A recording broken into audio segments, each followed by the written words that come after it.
হাই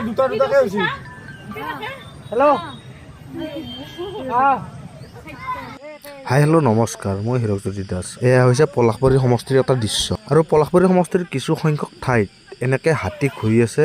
কিছুদিন আগৰ পৰাই ঘূৰি আছিল আৰু কেইদিনমান আগতেই ছাগলীৰ কাৰণে গছৰ পাত কাটিব যাওঁতে মাৰি পেলাইছিল লোক এজনক। আৰু সেইকাৰণেই এটা আজি হাতী খেদাৰ অভিযান চলায়।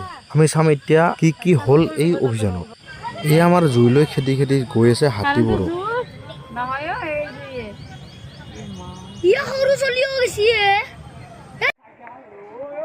আৰু এনেদৰে হাতীবোৰক খেদি খেদি লৈ থকা হৈছে।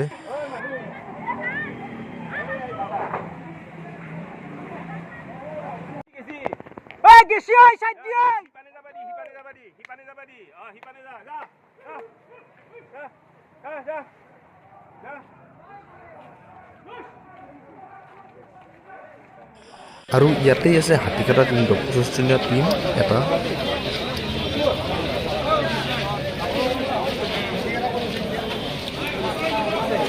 আৰু কেনেকৈ খেদিছিল হাতী আপোনালোকে চাওক।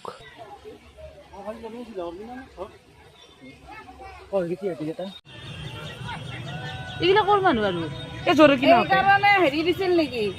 এইখানে কাৰণে কাজিও দিছিল।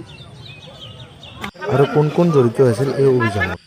আমাৰ সন্মানীয় পলাশবাৰী বিধায়ক মহোদয় আছে আমাৰ লগত, আৰু আমি এটা টিম এটা আনিছোঁ। প্ৰায় শতাধিক এটা টিম এটা আমি ফৰেষ্টৰ পৰা আছে, বন বিভাগত। আৰু যাক আমি হাতী খেদাৰ এক্সপাৰ্ট বুলি ভাবোঁ, আমাৰ গাঁৱৰে, আমাৰ এইটো বন্দাপাৰা ধূপদাৰৰ সেই চাইডৰ পৰা আমি আনিছোঁ। তেওঁলোকক আনিছোঁ আৰু তেওঁলোকৰ ভৰসা কৰি আমি আজি এটা চেষ্টা কৰিম। ৰাইজৰ সহযোগ আমি নিশ্চয় পাম। আপোনালোকে জনামতে ইয়ালৈ কিমানটা আমাৰ হাতী আছে এতিয়া 5টা হাতী থকা বুলি আমি শুনিছোঁ, কিন্তু কথা হ'ল হাতী আৰু ক'ব নোৱাৰি, ক'ৰবাত থাকিবও পাৰে। আমি ৰাণী পাহাৰলৈ পঠোৱাৰ ব্যৱস্থা কৰি দিম।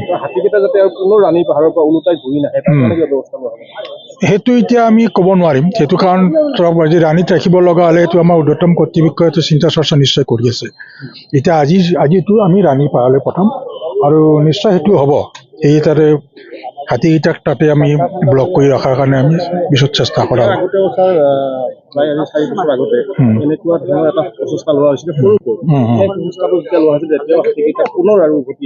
হয় হয়, সেইটো মই জানো, খবৰ পাইছোঁ।